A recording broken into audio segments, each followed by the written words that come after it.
আসসালামু আলাইকুম। চতুর্থ শ্রেণীর ক্ষুদে বন্ধুরা কেমন আছো? নিশ্চয়ই সবাই অনেক ভালো আছো। আচ্ছা বলো তো, সারাক্ষণে কি পড়াশোনা করতে ভালো লাগে?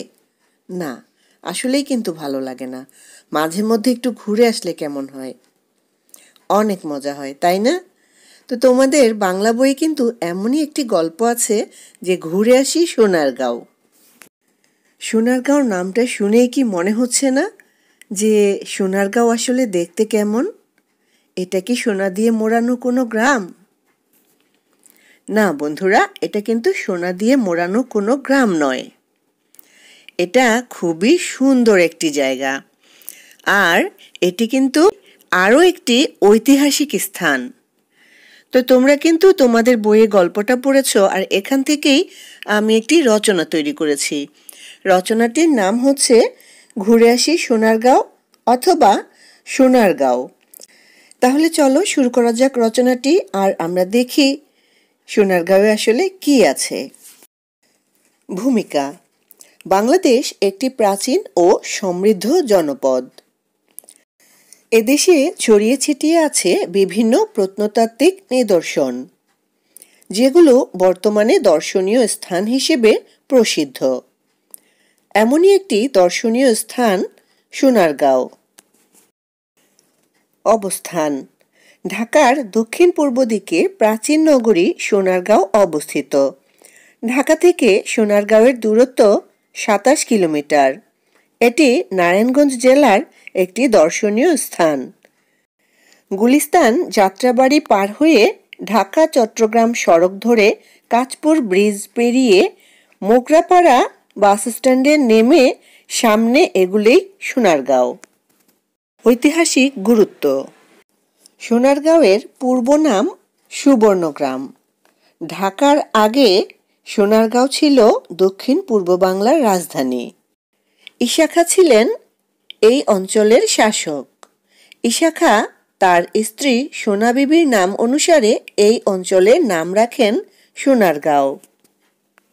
শিল্প সংস্কৃতির কেন্দ্র: প্রাচীনকাল থেকেই সোনারগাঁও শিল্প সংস্কৃতির কেন্দ্র হিসেবে গড়ে উঠেছিল। সোনারগাঁও তখন ছিল মসলিন কাপড় তৈরির প্রসিদ্ধ স্থান। এখানকার তৈরি মসলিনের বিশ্বজোড়া খ্যাতি ও কদর ছিল। বর্তমানে এটি জামদানি ও সুতি কাপড়ের প্রধান কেন্দ্র হয়ে উঠেছে। দৃষ্টিনন্দন সোনারগাঁও: সোনারগাঁও জুড়ে সবুজের সমারোহ। চমৎকার একটি লেক, শান্ত পুকুর ও গাছগাছালিতে ভরা চারপাশ। সোনারগাঁওয়ের আকর্ষণীয় স্থানসমূহ: সোনারগাঁওয়ের প্রধান আকর্ষণ হল গোয়ালদি মসজিদ, পানামনগর, লোকশিল্প জাদুঘর। গোয়ালদি মসজিদ এটি এক গম্বুজ বিশিষ্ট একটা প্রাচীন মসজিদ। মুঘল স্থাপত্য শৈলীর অপূর্ব নিদর্শন রয়েছে এই মসজিদে। তবে এটা তৈরি হয়েছিল মুঘলরা বঙ্গদেশে আসারও আগে। পানামনগর: সোনারগাঁওয়ের সবচেয়ে সমৃদ্ধ এলাকা পানামনগর।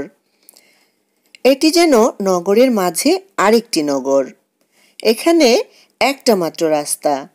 রাস্তার দুই পাশে সারি সারি প্রাচীন দোতলা দালান।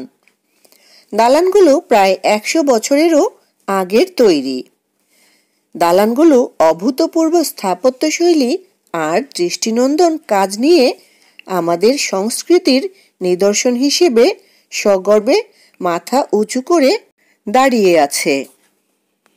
লোকশিল্প জাদুঘর: একটি দেশের শিল্প সংস্কৃতি, ইতিহাস ও ঐতিহ্যের যাবতীয় নিদর্শন জাদুঘরেই সংরক্ষিত থাকে। সোনারগাঁ লোকশিল্প জাদুঘর প্রতিষ্ঠা করেন শিল্পী জয়নুল আবেদিন। যে বাড়িতে জাদুঘরটি তৈরি করা হয়েছিল তার আদি নাম সর্দার বাড়ি। দারুণ কারুকাজ করা এর প্রবেশপথ। এ জাদুঘরটিতে রয়েছে আমাদের গ্রামীণ মানুষের তৈরি কাঠের জিনিস, মুখোশ, মৃৎপাত্র, মাটির পুতুল, বাঁশ, লোহা, কাঁসার তৈরি নানা জিনিস, অলংকার, জামদানি শাড়ি ও নকশি কাঁথা। এই জাদুঘরটিতে মূলত গ্রামীণ বাংলাদেশের সংস্কৃতি তুলে ধরা হয়েছে। পাশের ভবনে রয়েছে জাদুঘরের প্রতিষ্ঠাতা শিল্পাচার্য জয়নুল আবেদিনের বিখ্যাত অনেক ছবি। বর্তমান অবস্থা। বর্তমানে সোনারগাঁও একটি জনপ্রিয় পর্যটন স্থান। সরকার ও বিভিন্ন সংস্থা এখানকার ঐতিহাসিক স্থানগুলোর সংরক্ষণে কাজ করছে।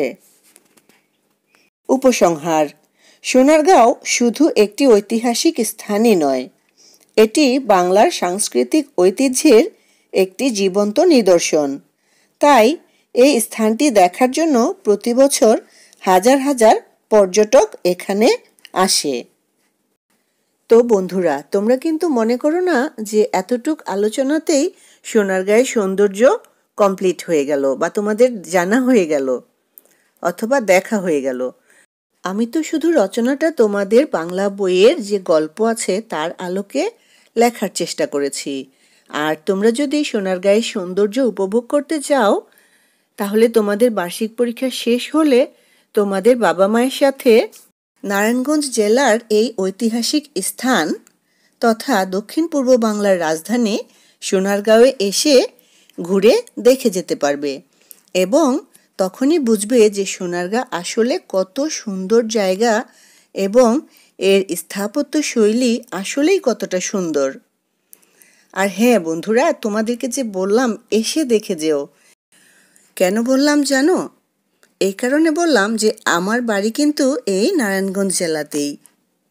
নিজ জেলার ঐতিহাসিক স্থান নিয়ে রচনা লিখতে গিয়ে তোমাদের সাথে আজকে অনেক গল্প হয়ে গেল। তো আর কথা নয়, তোমরা রচনাটি পড়ে ফেলো। পরবর্তীতে তোমাদের সাথে আবার কথা হবে অন্য কোনো ভিডিওতে। সে পর্যন্ত সবাই অনেক ভালো থাকবে। আল্লাহ হাফেজ।